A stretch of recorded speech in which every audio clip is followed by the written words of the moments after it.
ગડા તાલુકાના ગ્રામ્ય પંથકમાં સગીરા દુષ્કર્મ ગેંગરેપ કેસના 8 આરોપીને જેલ હવાલે કરવાનો સ્પેશિયલ પોક્સો કોર્ટે કર્યો હુકમ. દુષ્કર્મ કેસના આરોપીઓ ભૂલી નાગરભાઈ રાઠોડ, સુરેશ નાગરભાઈ રાઠોડ, શોએબ ચૌહાણ, ઉર્વેશ ધોરપાડે, અલ્પેશ મહેતા, આકાશ પરમાર, અજય મારુ, પિન્ટુ ભૂપતભાઈ પઢિયારને પોલીસે કોર્ટમાં રજૂ કર્યા હતા. ગડા પોલીસે આરોપીઓના રિમાન્ડની માંગ કરી ન હતી.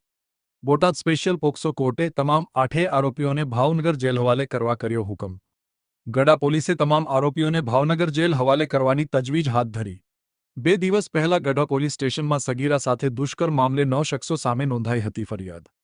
સગીરા દુષ્કર્મ કેસના 9 આરોપીઓ પૈકી 8 આરોપીઓની પોલીસે કરી હતી ધરપકડ, જ્યારે એક આરોપી હમીર ડાંગર અગાઉના મારામારીના ગુનામાં જેલમાં છે.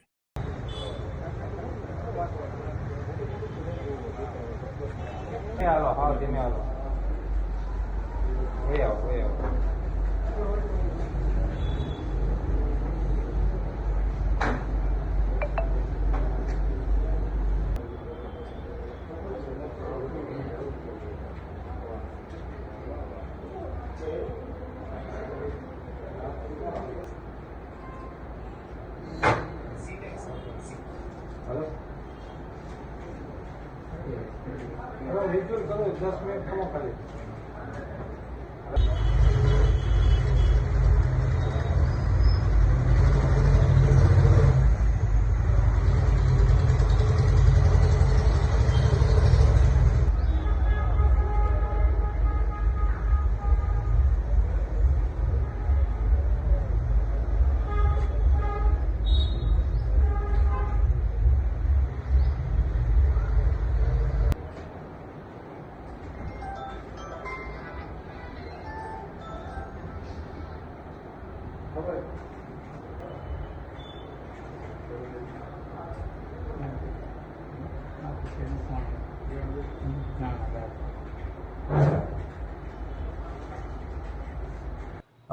જે ફરિયાદી છે તેમના દ્વારા ગરડા પોલીસ સ્ટેશનમાં પોક્સો તથા તેની સાથે ભારતીય ન્યાય સંહિતાની કલમ 75(2) અને 64(2) મુજબ વિવિધ કલમો હેઠળ ગુનો દાખલ કરાવ્યો છે.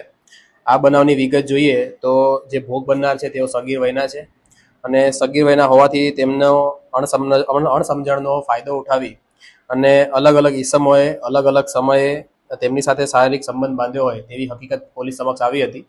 આથી આ અન્વયે ગરડા પોલીસ સ્ટેશન ઇન્સ્પેક્ટર શ્રી દ્વારા કાર્યવાહી કરતા કુલ 9 ઈસમો વિરુદ્ધ ફરિયાદ દાખલ કરવામાં આવી છે.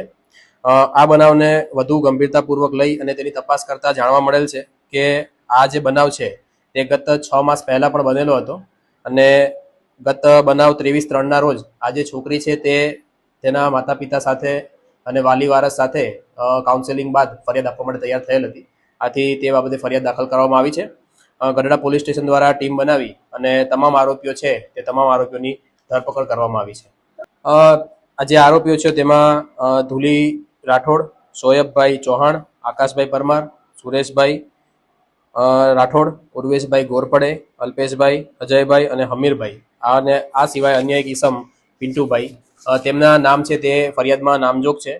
આ સિવાય જે બાળા છે તેની શારીરિક તપાસણી, મેડિકલ કાઉન્સેલિંગ અને મનોચિકિત્સક દ્વારા કાઉન્સેલિંગ પણ ગરડા પીઆઈ છે તે કરાવનાર છે અને સંપૂર્ણ સાયન્ટિફિક રીતે તપાસ છે તે અમે ચલાવનાર છીએ.